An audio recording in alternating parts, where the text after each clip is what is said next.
First, I want to thank you for watching this analysis of the theatrical cut of director Ingmar Bergman's 1973 film Scenes from a Marriage, a film adapted from a 6-part Swedish television series of the same name that came out in 1972.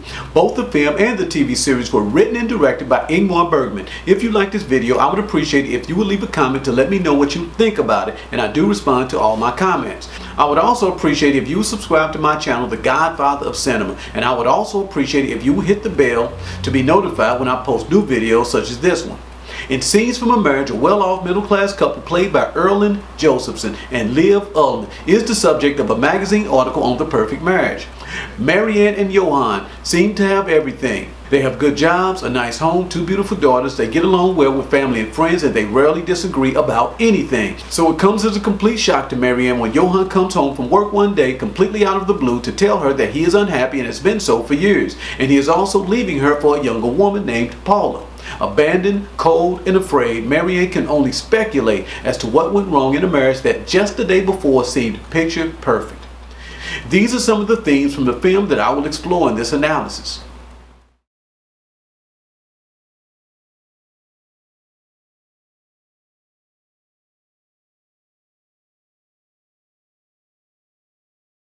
Scenes from a Marriage begins with Johan and Marianne being interviewed in the living room of their home by Mrs. Palm for a popular women's magazine. The focus of this interview is the ideal couple. Looks, however, can be deceiving. Mrs. Palm begins the interview and Johan answers her question as to how he and his wife met. Both of them had large circles of friends and attended lots of parties. They were politically active and had both done some acting in college theater. Marianne was married at the time while Johan was involved with a pop singer. Marianne lost her baby and divorced her first husband around the same time that Johan got dumped by the pop singer. Being that they were both miserable and insecure, Marianne suggested that they date each other. They were not in love at the beginning of their relationship, but by the time that they moved in together and married 6 months later, they were in love, and because they both had good jobs and got along well with family and friends, everyone assumed that they were the ideal couple. On Mrs. Palm's question of love, Marianne's views are that couples should have moderate expectations and that affection, comradeship, tolerance, and a sense of humor are of greater importance than love. As a family lawyer, she has seen too many couples divorce because of unrealistic expectations. Therefore, she believes that there would be fewer divorces if couples were simpler and gentler with each other. Following the interview, Johan and Marianne invite Peter and Katarina over for dinner. Johan reads the interview they did earlier with Mrs. Palm to their guests. The article describes himself and Marianne as the perfect couple because of how well they work together like their friends, Peter and his wife Katarina, who also work well together. Peter, for instance, writes for a technical magazine, and Katarina knows him so well that she once wrote an article on his behalf while he was away in Germany. Besides being great partners in business, Peter and Katarina also enjoy each other in the bed, and yet, in spite of how well they seem to work together from a practical standpoint, Peter and Katarina despise each other.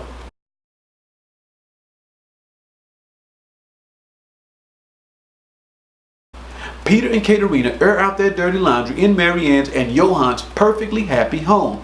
Katarina recalls the time that she woke up and found Peter on the 8-story ledge of their bedroom window and dared him to jump off. But he changed his mind about ending his life when he realized that doing so would be letting her off the hook too easily.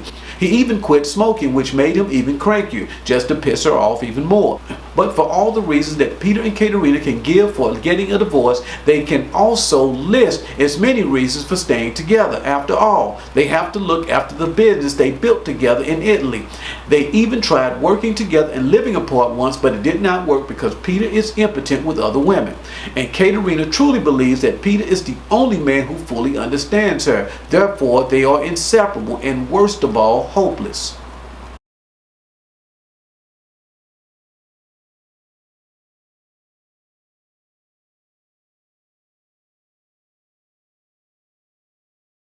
Sometime after the interview and one day out of the blue, Marianne informs Johan that she is pregnant. He had asked her 3 weeks ago if she was pregnant, but she denied it, even though she knew that there was a good chance that she was pregnant because she had stopped taking the pill and her period was late. At that time, she did not seek his input into her decision to stop taking her birth control pills, but now she cannot decide by herself whether to have the baby or to get an abortion. Johan is evasive and would prefer to let her make the decision to have a baby alone, since she alone will suffer the pain and joy of bringing it into the world. His lukewarm reaction, however, upsets Marianne, and he makes things even worse by forcing himself to be cheery and excited about her having a baby until finally, out of sheer frustration, Johan voices his true feelings, that they do not need the aggravation nor added expense of a baby right now. Marianne disagrees with him and voices her true feelings as well. As far as she is concerned, love and not comfort nor the added expense of bringing a baby into their relationship should be all that matters. A baby, Marianne believes, could add joy and excitement to their relationship, a relationship that has become too comfortable and, most of all, too predictable. Again, going back to the interview with Mrs. Palm, Marianne and Johan seem like the perfect couple because they have good jobs, they are on good terms with family and friends, they are healthy, they agree on almost everything, and they never fight. In fact, whenever Marianne does become emotional, Johan knows how to help her suppress those emotions by getting her to behave in a way that is rational and acceptable. Marianne told Mrs. Palm in the interview that practical matters like affection, comradeship, tolerance, and a sense of humor were more essential to a relationship than love. However, this is not the case. Marianne is unable to bear and accept Johan's true feelings about the baby and gets an abortion after they agree that doing so is in their best interest. They also agree to sweep her abortion under the rug, so to speak, by telling her mother that she had to go to the hospital to have some minor surgery. But going through with this abortion, which was something that Johan wanted, awakens Marianne to the fact that all of their time is written on little squares, and that having a baby would have brought something into their marriage that did not fit neatly onto any of those little squares. Therefore, she makes a vow to change everything. She and Johan will skip dinner with her parents on Sunday. She won't be going to the fashion show on Friday with Johan's sister. She will cancel Friday's dinner engagement with the Bergmans. And she wants Johan to also turn down the Peruvian ambassador's invitation to a cocktail party as well. Also, she won't go to visit Johan's mother at her French house. She won't go to the theater this evening, and finally, she would like for Johan to take off work next week and take her somewhere, anywhere, just to get away. In the interview early in the film, Marianne told Mrs. Palm that she and Johan have good jobs, they are on good terms with family and friends, they are both healthy, they agree on almost everything, and that although she and Johan may quarrel, he is slow to anger and knows how to keep her from getting emotional. Their lives are perfectly organized. Each moment of every day is written on a little square, and yet their lives are empty at the same time. They blame their unhappiness on their mothers, and Johan adds to this insight a quote out of the Bible, which says that a man shall leave his father and his mother, cleave unto his wife, and be one flesh. And with this as motivation, Marianne calls her mother to cancel Sunday dinner, but she does not go through with this impulse after her mother tells her how much everyone looked forward to seeing her and Johan on Sunday, to which Johan, in defeat, says half jokingly that their revolution was smothered at birth, a statement that also serves as a metaphor for the child that she aborted. Mrs. Jacobi stops by the law office to see Marianne. Mrs. Jacobi wants out of what to Marianne seems like the perfect marriage. Mrs. Jacobi has been married for 20 years to a husband who is kind, dependable, and conscientious. He teaches school. They have never quarreled. They have 3 children, all grown and out of the house. They both like music. They are both members of the Chamber Music Society and even play music together. Neither she nor her husband have had affairs. In fact, to everyone, Mrs. Jacobi's marriage, as Johan and Marianne's marriage, seems ideal. And likewise, Peter and Katerina's marriage also seems ideal at face value, and yet, in reality, their marriage, as Mrs. Jacobi's marriage, is loveless. And even though Marianne states in the interview at the beginning of the film that affection, comradeship, tolerance, and a sense of humor alone are the most important elements of a happy marriage, they are, she explains to Johan concerning her decision to become pregnant, not as important as the love that their rituals and obligations have stolen from their marriage. So, when Mrs. Jacobi explains to Marianne that merely existing in a marriage without love has robbed her of her ability to see, smell, hear, and feel, Marianne can relate as her own marriage has also robbed her of her ability to see, smell, hear, and feel. Mrs. Jacobi's sad story prompts Marianne to call Johan to ask him for something out of the ordinary, to take her out to lunch.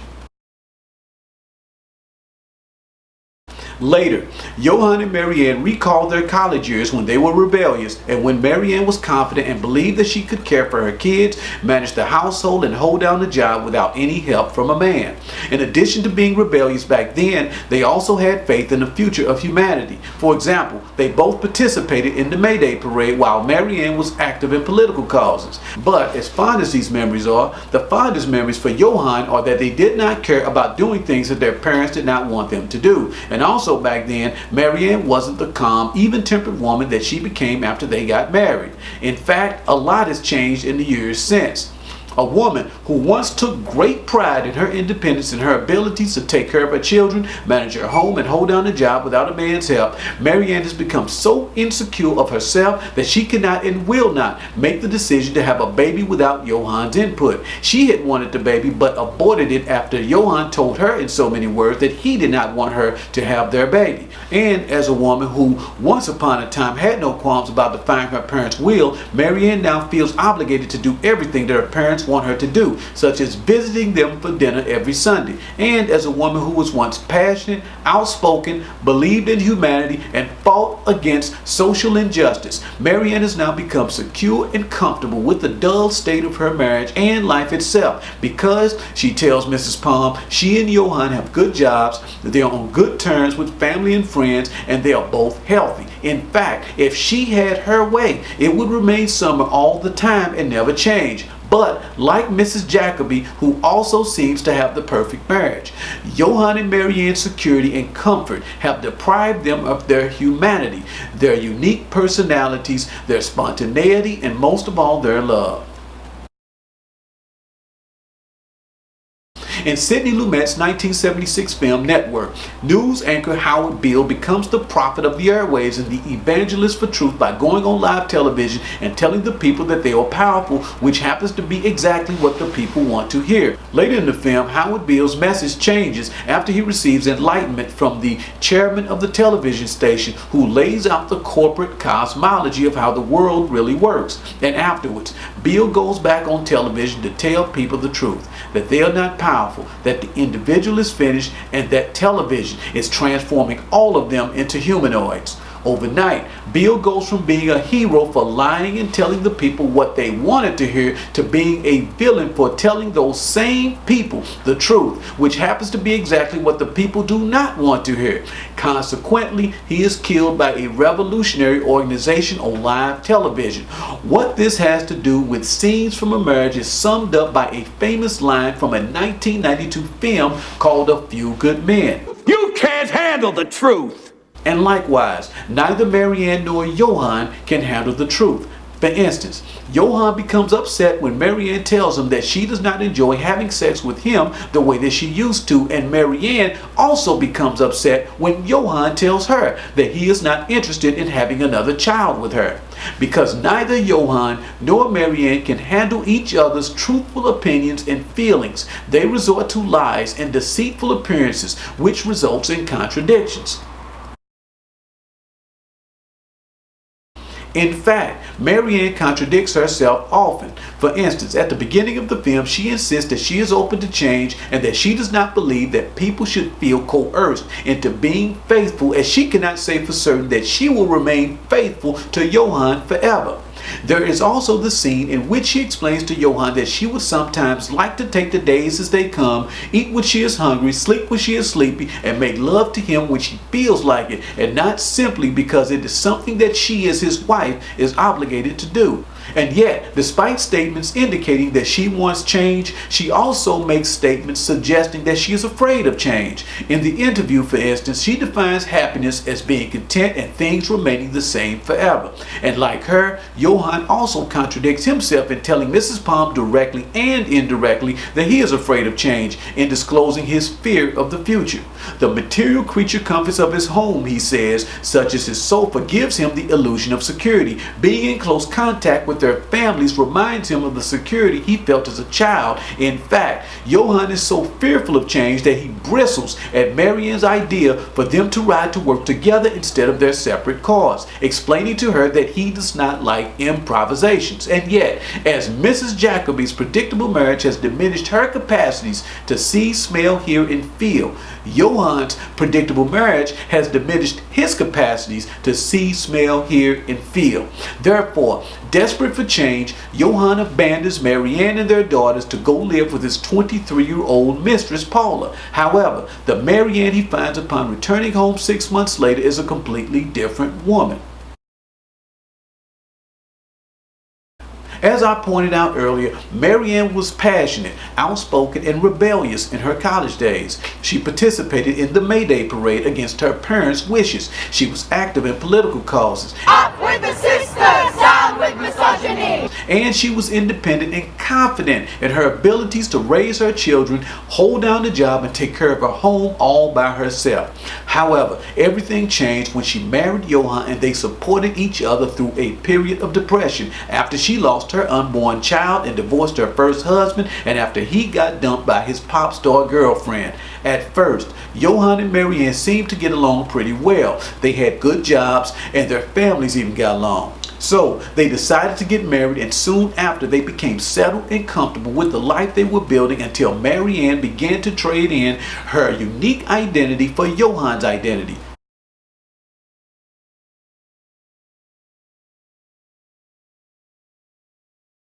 But being separated from Johan for 6 months has given Marianne a new perspective on life and herself. This she tells Johan over dinner at her place, a place that used to be their place. And she can now see in a flash an outline of the person she would have become if her mother had not brainwashed her to think and feel outside of herself. She wonders now whether she can ever realize her true potential, as striving for oneness in marriage had also stolen Mrs. Jacobi's individuality.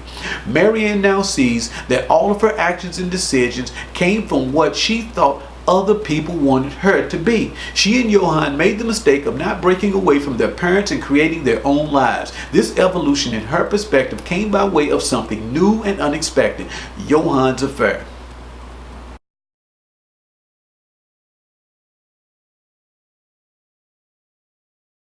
In the interview with Mrs. Palm at the beginning of the film, Johan and Marianne insinuate each in their own way that they are afraid of change. Remember that Marianne said that she preferred summer over all other seasons, which was another way of her saying that she was afraid of change, while Johan said that he was afraid to think of the future, loved the security and comfort of his home, and that regular contact with his family reminded him of the security he felt as a child.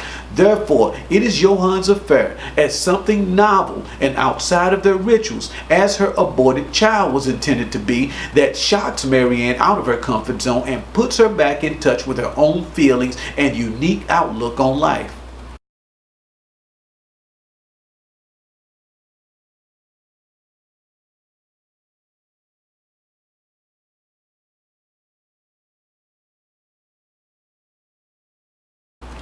Marianne thinks back on the way that they used to be, and also the affection that Johan and their daughters used to have for each other. When and how did they grow apart?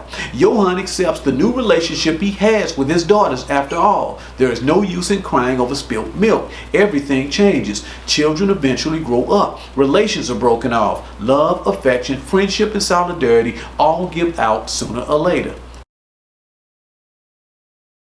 Remember that it was Johan who helped Marianne heal from the death of her unborn child, as well as her divorce from her first husband. However, by marrying Johan, who censured her whenever she tried to be her true self, coupled with the insecurities she learned from a mother who rewarded her for conforming and punished her for breaking conventions and expressing her true self, Marianne found in Johan a surrogate mother and also a baby to replace the baby she lost in her first marriage. Over time, she came to value Johan's feelings, opinions, intellect, and capabilities over those of her own. Therefore, when Johan left Marianne, he also took with him her feelings, opinions, intellect, and capabilities, since she possessed none of these of her own throughout their marriage, and consequently, as she did following the loss of her unborn child from her first marriage, she fell again into a deep depression. However, instead of latching onto another Johan to help her through this depression, Marianne's unlikely saviors were her stomach ulcers and her daughter Corinne coming down with the measles, both of which diffused the pain of Johan leaving her. Then she met a much younger man, a doctor named David, who was wild and rebellious, but even so, Corinne and Ava liked him because he was also gentle and considerate with them. She and David were no good in bed at first because he was demanding like Johan and did not consider her needs. Even so, he turned her on because he reminded her of her daughter Corinne, who was also selfish. David also reminded Marianne of herself when she was a rebellious little girl before her mother brainwashed her into thinking more of what others thought of her than what she thought of herself. Going back to the film's second scene, the art of sweeping things under the rug, Johan wanted to send their daughters to stay with one of their aunts for a while so that he and Marianne could have some time alone. However, Marianne is against his idea because of what she thinks her mother and sister will think of them sending their daughters away for a while. In another scene, Marianne placates Johan by agreeing to have sex with him right after telling him that she did not feel like having sex. And in the scene in which Johan comes out of the closet with her about his affair, Marianne is more concerned with their parents, their daughters, their friends, and their maid finding out about his affair than she is about expressing her true feelings about his affair. Sociologist Irving Goffman would describe Marianne's behavior as impression management, which is the tendency to create a distinct self to satisfy a particular audience. Remember, Marianne's mother taught her that suppressing her true feelings was more important than being truthful with both herself and others.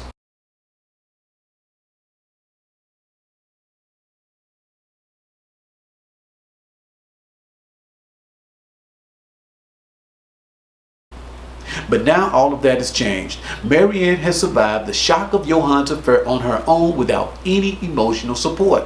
The old patterns of dependency that once enslaved her to her childhood are broken when his affair forces her out of her comfort zone, and now she can be honest to both herself and others without feeling guilty. For instance, she tells her boyfriend David that she is inviting Johan over to her place for dinner, but just to talk. By this time, she and Johan have been separated for over a year. When David calls later to check on Marianne, she tells him without any qualms of beating around the bush that Johan is still at her place and has fallen asleep. She promises David that she will send Johan home when he wakes up. When Johan does wake up, he and Marianne finally fall into each other's arms and make love. David calls Marianne again to see if she has sent Johan home as she had promised to do earlier. Marianne takes the phone into another room to tell David that she had not sent Johan home as she had promised. In fact, she and Johan had even made love. She then tells David not to call her anymore and leaves the door to the room she is in wide open so that Johan can overhear her telling David this. Yes, Marianne is now a different woman, and for the first time in her life, she can be completely and unapologetically truthful to others and herself.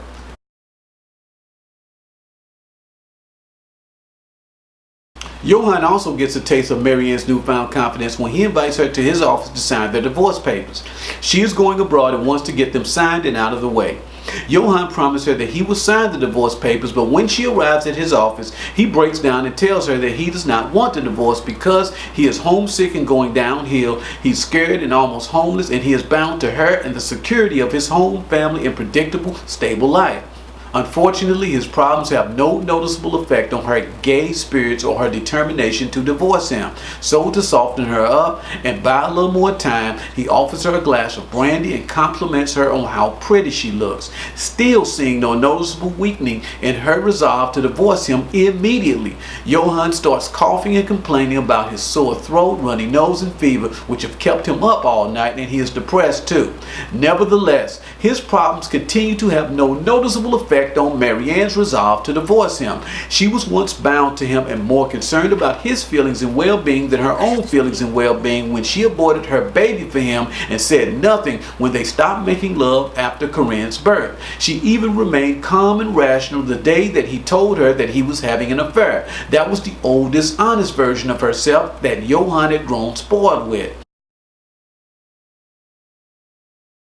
But throughout their marriage, Marianne had also grown comfortable with dishonesty rather than the truth. For Johan, over time found it easier and less contentious to lie and go along with her on almost everything than to challenge her. For instance, he always went along with her rituals such as birthdays, holidays, and visiting her parents for dinner every Sunday. And when Marianne brought up the subject of a baby, he chose the path of least resistance by blaming his dishonesty on nature. And when Marianne told him that she was leaving her pregnancy in God's hands, he lost his temper and told her how he really felt, that he did not think that she should have the baby. And although she had pressed him for his honest opinion, it upset her so badly that he had to lie again to calm her down, telling her instead how much he looked forward to her pregnancy. In fact, Marianne's allergic reaction to the truth also explained why Johan did not share his poems with her, but did share his poems with a female colleague named Eva.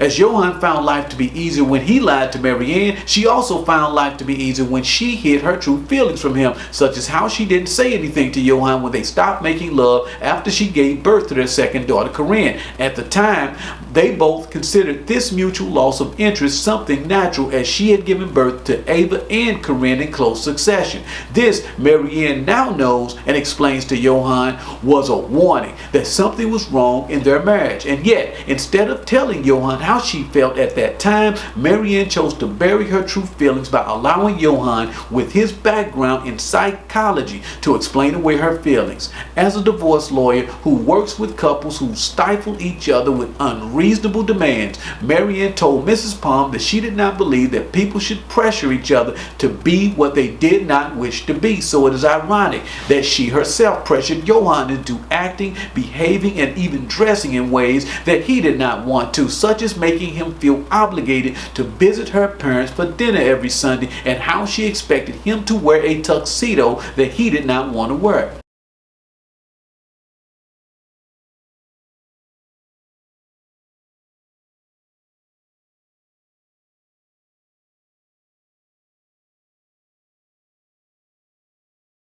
Marianne is amazed by her emotional and spiritual transformation since separating from Johan. They make love on the floor in his office, and afterwards, Johan relaxes and lights up a pipe with renewed confidence. Marianne, he thought, would not ask him for a divorce after they had just made love. However, his ego suffers a shock when she comes out of the bathroom and asks him to sign their divorce papers anyway. Also, on top of this, she needs him to pony up some money for Ava's trip to Paris. Johan is hurt and complains angrily about Ava's rebellious and disrespectful attitude towards his mother over the phone. Remember that Marianne was once a rebel herself, and now both of their daughters, Ava and Corinne, have turned out the same way. But Marianne and her daughters do have trust and honesty, something she did not have with her own mother. Ava is Marianne as Marianne once was a long time ago, before her mother and society brainwashed her into being respectful and agreeable to a fault. No, Marianne will not murder Ava's personality as her mother and father had murdered her personality by punishing her for being honest and truthful to both herself and to others. It has been 5 years since Johan's and Marianne's divorce, and she is becoming ever more confident, assertive, and truthful to both herself as well as to others. For instance, when Marianne visits her mother starts complaining about her injured foot in order to shame Marianne into staying for tea. Marianne, however, tells her mother that she has to meet a client at the office and therefore cannot stay for tea. Compare the reaction of this version of Marianne with the reaction of the old, passive, and considerate Marianne, who would have stayed to have tea with her mother anyway and would have complained about doing so later. Next, Marianne's mother offers her a slice of cake, but Marianne turns it down because she is on a diet and exercising 30 minutes every morning, in addition to playing tennis twice a week with her new husband, Henrik. Again, compare the reaction of this new version of Marianne with the reaction of the old Marianne, who would have broken her diet by eating the fattening cake in order to please her mother. Marianne's mother takes a final shot at getting her to conform by asking her if she will attend her father's burial. Marianne checks her diary and tells her mother that she will not take off from work to attend her father's burial, which is just a formality anyway. Marianne's mother reminds her that her siblings will be attending the burial. However, Marianne's answer is still no. Marianne's mother finally accepts defeat and thinks back on her own life in which she and her husband rarely argued or had any disagreements. They concealed their true feelings from each other, and her husband's pleasure always came first. Back in her time, women were conditioned to view sex as sacred and pornography as vulgar. However, she has now come to view both sanctified sex and sinful pornography as depressing extremes. For neither chastity nor promiscuity can guarantee happiness, and yet one can be both happy or depressed by either, depending upon the circumstances. Much has changed since Johan and Marianne divorced. They have both remarried and are both cheating on their spouses with each other. They arranged to meet at the old country house they once owned. This day would have marked their 20-year anniversary if they were still married. However, the old house brings back so many memories for Marianne that Johan has to call up a friend to loan them his small cottage over the weekend. Frederick wants Johan to tell him who his mysterious young mistress is, but Johan is tight-lipped. A colleague at work thinks he is fooling around with a young secretary named Lena who has large breasts. Ava therefore gave him an ultimatum and asked him if he wanted to end their affair, and Johan told her without hesitation or equivocation yes. Everyone had their suspicions about who he was now sleeping with, and yet instead of revealing his secrets, he allowed everyone to think as they saw fit. That he and his wife are fooling around is ironic, in that it was his infidelity that destroyed their marriage, and yet here they are together again in the middle of the night in a dark house somewhere in the world, except this time there are no longer any conditions between them. Marianne has always wanted this type of relationship, as she told Mrs. Palm in the interview that she believed that couples in relationships should have moderate expectations of each other, and she also told Mrs. Palm that people should not have to play parts that they do not want to play, which again was an indirect way of her expressing her preference for a non-traditional relationship in which she would not be obligated to feel the same way about the same person for an entire lifetime. As they talk to each other in the cottage, it suddenly occurs to Johan and his ex-wife Marianne that they are finally being truthful with each other. She believes that they are being truthful and direct with each other because they no longer impose demands on each other or on themselves, such as being faithful or expecting each other to remain the same, or expecting each other to play roles against their will, such as him expecting her to play the role of a wife or her expecting him to play the role of a husband. Unlike before, they now feel free to express their true feelings, which is why Johan can now tell her without sugarcoating his true feelings and without caring about hurting her feelings that he despises his own daughters.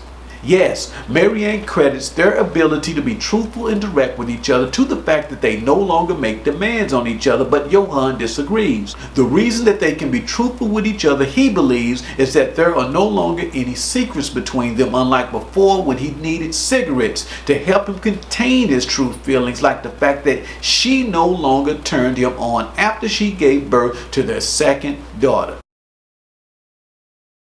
In the interview with Mrs. Palm, Marianne said that she had never been unfaithful to Johan, but this was a lie, as she now confesses to him that she had 3 lovers at the same time at the beginning of their marriage. However, telling Johan about her affairs and promiscuous tendencies back then in 1955 would have ruined everything, as he was working on his doctoral thesis and dealing with stomach ulcers. She also withheld other truths about herself for fear of being rejected, as her mother and father rejected her when she tried to express herself as who she really was. Marianne and Johan have now grown to understand that they must accept themselves. Yes, their daughters Corinne and Ava may be spoiled, disrespectful, and selfish, and they may even boss Marianne around. On the other hand, they are not afraid or ashamed to talk to her, and she accepts them for what they are, unlike her own mother, whom she could not honestly communicate with. and who also punished her for breaking conventions and expressing herself. There was something dishonest and deceitful in Marianne's and Johan's perfect marriage, as there was inversely something honest in Peter's and Katerina's dysfunctional marriage. Marianne points out the danger of perfection in the interview by repeating what someone had told her earlier that day, that the lack of problems is in itself a problem, as it is those very problems that enable us to relate to others who also have problems.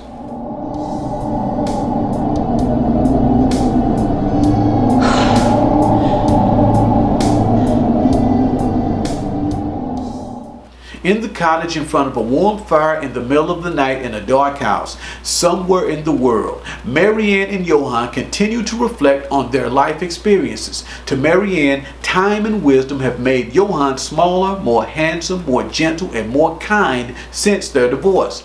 Sociologist George Herbert Mead's theory of the self describes the early stage of child development as a period in which the privileged, self-centered child sees itself as the focus of everything and has a great deal of difficulty imagining any perspectives other than its own. Now consider the old Johan, who was only concerned with his own pleasure and comfort, and how he became angry because Marianne did not feel like having sex when he felt like having sex, and how he only considered his own feelings and not Marianne's feelings about having a baby, and how he only considered his feelings when he told Marianne that he was having an affair. Back then, Johan was bigger because he believed that he was the center of the universe. But now, through tears, misery, and loss, he now realizes how small he is in relation to the universe. However, unlike Marianne, he cannot accept the meaninglessness of it all and needs something to believe in, which is ironic, considering that he told Mrs. Palmer in the interview that he was not a religious man. Also, remember how angry he became when Marianne told him that she was leaving her pregnancy in God's hands. Like Johan, Marianne has also acquired a greater understanding of herself in relation to others. She had played the mother to Johan, and now she is playing the mother to her new husband Henrik, whom she begged, as she had begged Johan, not to abandon her.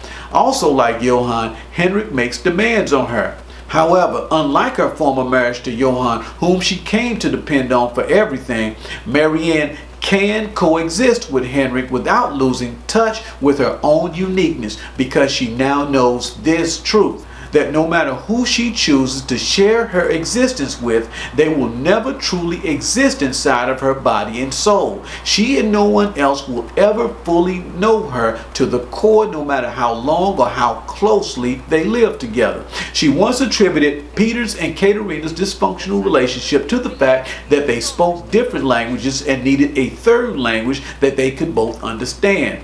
This, she has since found, was not the case at all. Before Johan and Marianne separated, they looked for security in such things as love, acceptance, their country house and apartments, their friends, their careers, and their parents. But the truth, Johan tells her, is that we are alone in our feelings and thoughts, and that ultimate security can only be found within oneself. Seeking security outside of themselves had transformed Johan and Marianne into emotional illiterates, unplugged from their own thoughts and feelings while trying to understand the thoughts and feelings of others.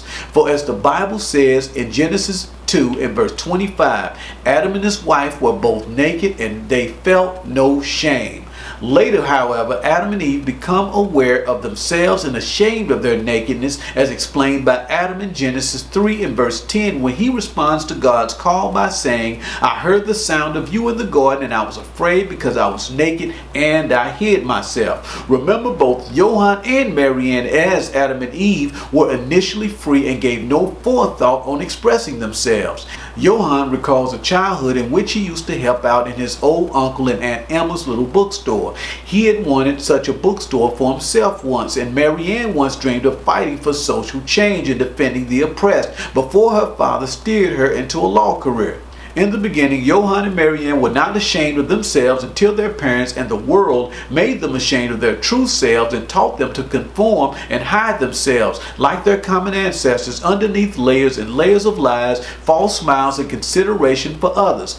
Not out of unselfishness, but out of cowardice and utter ignorance of who they were as individuals. For as Johan points out, how can they know others if they don't know themselves? For loneliness, after all, is a condition that one must accept accept in order to realize one's potential as an individual. One may find fellowship on different levels, such as friendship, religion, politics, love, and so on. But when all the dust settles, you still end up as you began, alone. Making peace with loneliness protects one from having unrealistic expectations of others.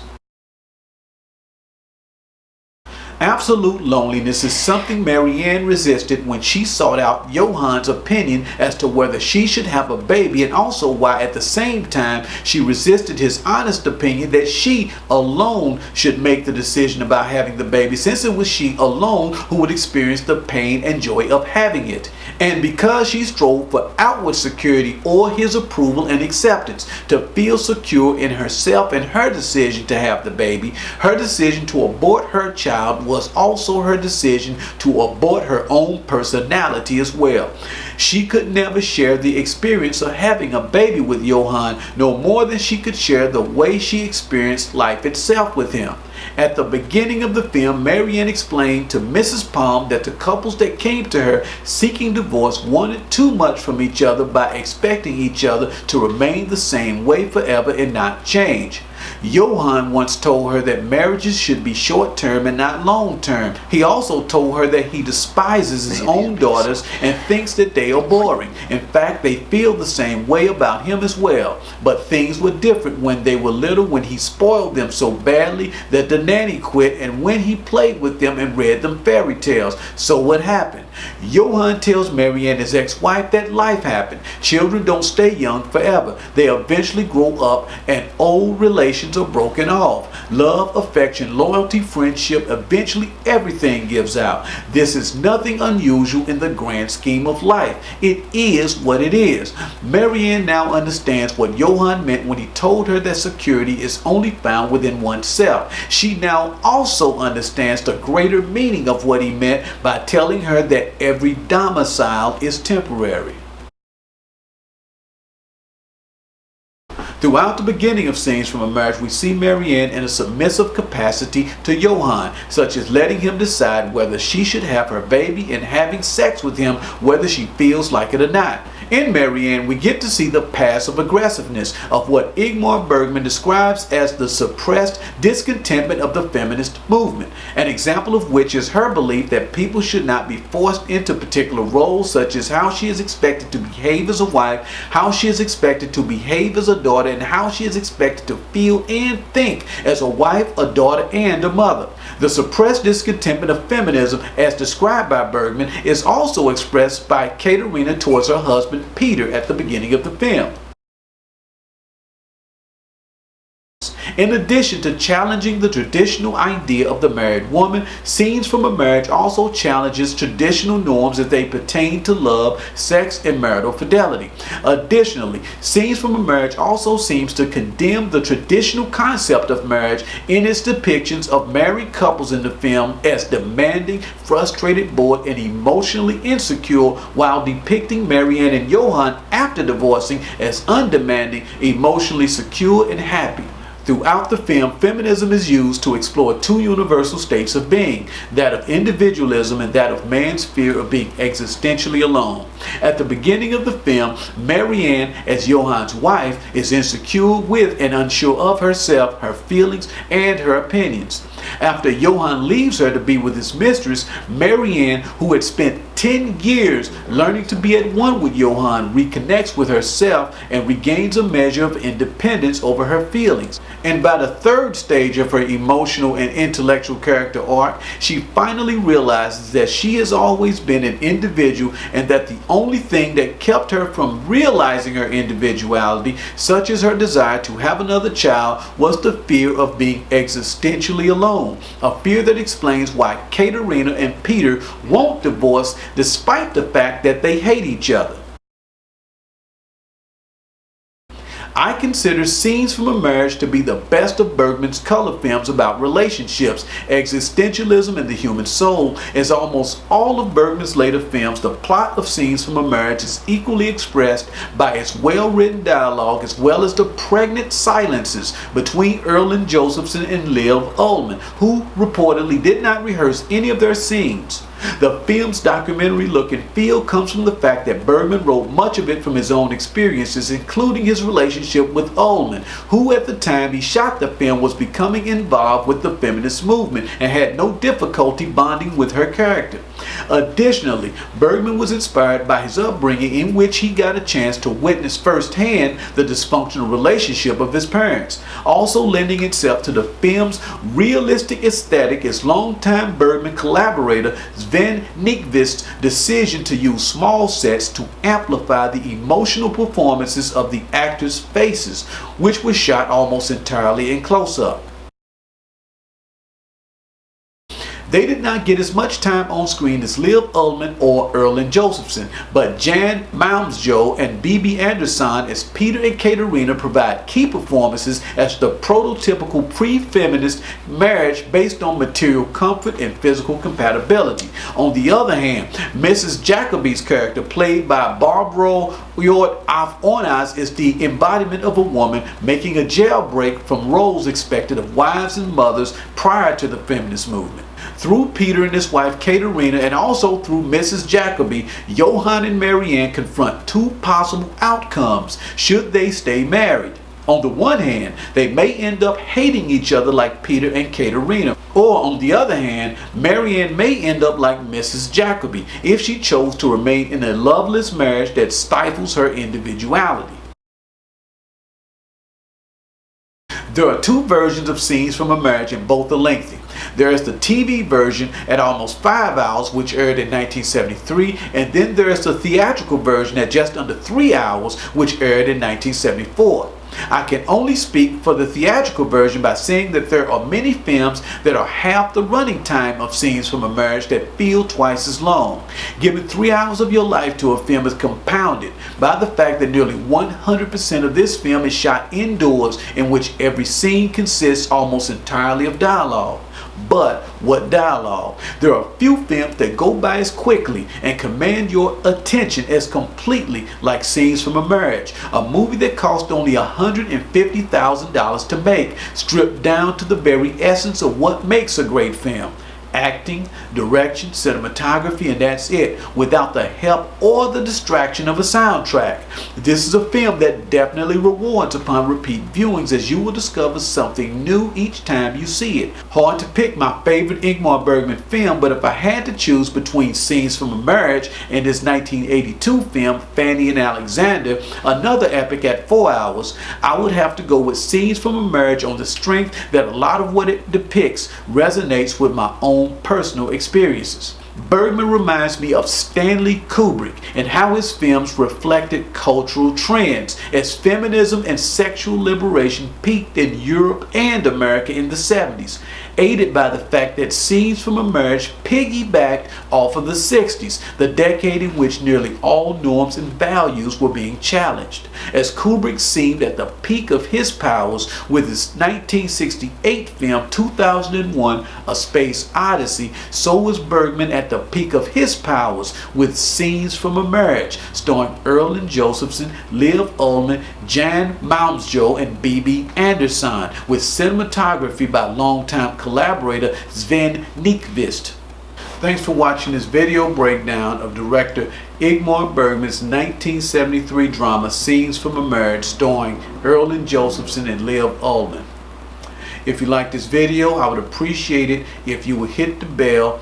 My next video review and breakdown would be director Stanley Kubrick's 1964 black comedy Dr. Strangelove, or How I Learned to Stop Worrying and Love the Bomb. That should be a good one. Take care.